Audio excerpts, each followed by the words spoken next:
What's going on, Jerome? It's a beautiful Tuesday afternoon. Birds are chirping and stuff, and it's time for another press conference reaction.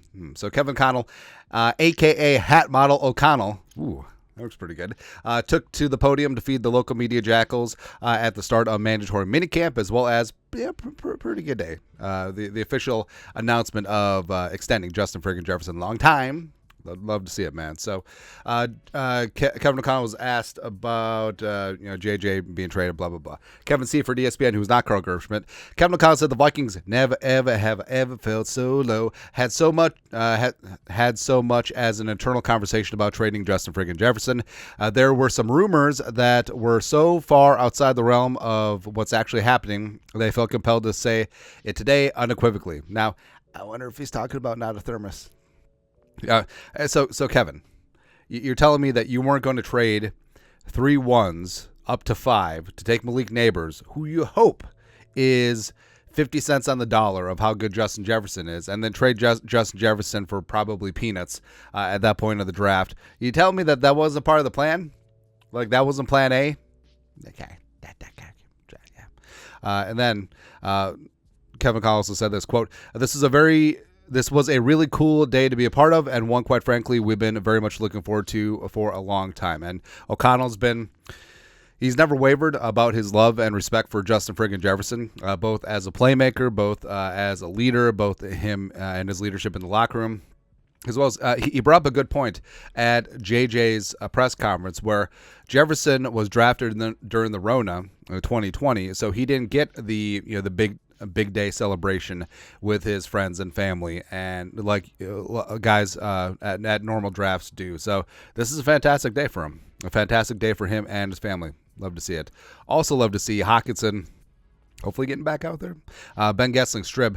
Kevin O'Connell said TJ Hockinson is on schedule with his recovery process. He didn't have a timetable on when Hockinson could return, but said the short-term IR rules might keep the Vikings from needing to put Hockinson on the PUP list to start the regular season. Kevin O'Connell, with the ability to designate guys to return, you can always find you can find ways to get guys out of practicing and on a timeline that might have been different in years past when you would have to use the PUP list. I said the Vikings are very pleased with Hawkinson's progress. Now, he's not going to be back on the field until he's 100%. Like, he's not going to be 95%, and then they'll have a package of plays for him. Ain't going to happen. So I love and respect what Kevin O'Connell does with injuries. It can be frustrating sometimes because sometimes you're just like, maybe they get out there. But you saw it with the very timeline sensitive return of Justin Jefferson from the hamstring.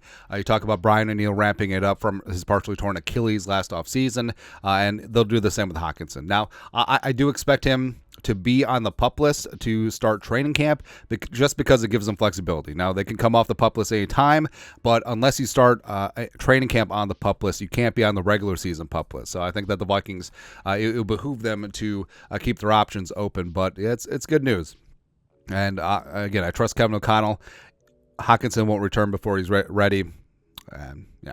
Next, Seifert. Oh, speaking of tight end, an interesting personnel idea that came to light today. The Vikings still list N'Keal Harry as a wide receiver, but he is working with with the tight ends to see if he can contribute there. A former number 1 pick by the Patriots, N'Keal Harry is listed at 6'4", 225. And the full quote, props to Purple Persuasion putting this together. Quote, N'Keal is really fired up about it. He's attacked the process long before we even got started in the offseason program. But you're hoping to see the receiving traits kind of lead the way early on, as they'll get a little bit more comfort in maybe having their hand down, being a part of run schemes and different kind of run schemes that we're implementing. And N'Keal shown that. So, this is something that, obviously was put in motion at the end of the season, before the start of organized team activities as well as off-season work.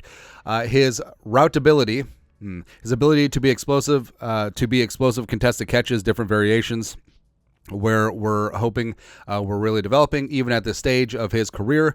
Position changes are unique. We're hoping we're developing a guy that can grow into a real weapon, a red zone weapon with his skill set. So basically they're hoping that N'Keal Harry can be a move tight end, a joker tight end, F tight end, whatever you want to call it. And it could be a spot where they can mix and match personnel, and with Hockinson potentially up on blocks to start the season, maybe N'Keal does find himself a role as a receiving tight end, working from inline as well as potentially in the slot as well. And finally, Kevin O'Connell talked about the Dalton Risner, Blake Brandel situation. Now, O'Connell said that it's likely that Blake Brandel's going to have the inside track here, and besides words, actions certainly speak that way, as Brandel certainly got a meatier contract than Risner. Quote, Blake has been a guy, really, since he's gotten here, he has been asked to really be ready to play 2 or 3 different spots at one time. So our challenge of Blake was really embrace that left guard spot through the spring.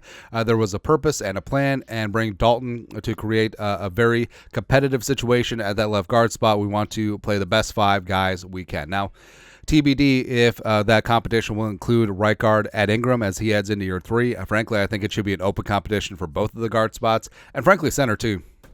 Risner played center as a redshirt freshman for Kansas State back in 2015. Not that I'm interested. But yeah, so either way, it's good to go. And I'm glad that Risner is back, and I love that Blake Brandel has risen up and gotten the confidence of the coaching staff. And whoever is the best player and should start. That's how it should be. But your thoughts are thoughts. Kevin O'Connell presser as mandatory minicamp opens. Let us know your thoughts and our thoughts and his thoughts in the comment section below. Subscribe for daily Vikings takes. Want to support the work? Put a little something in the Venmo. But next time, Skol, production value.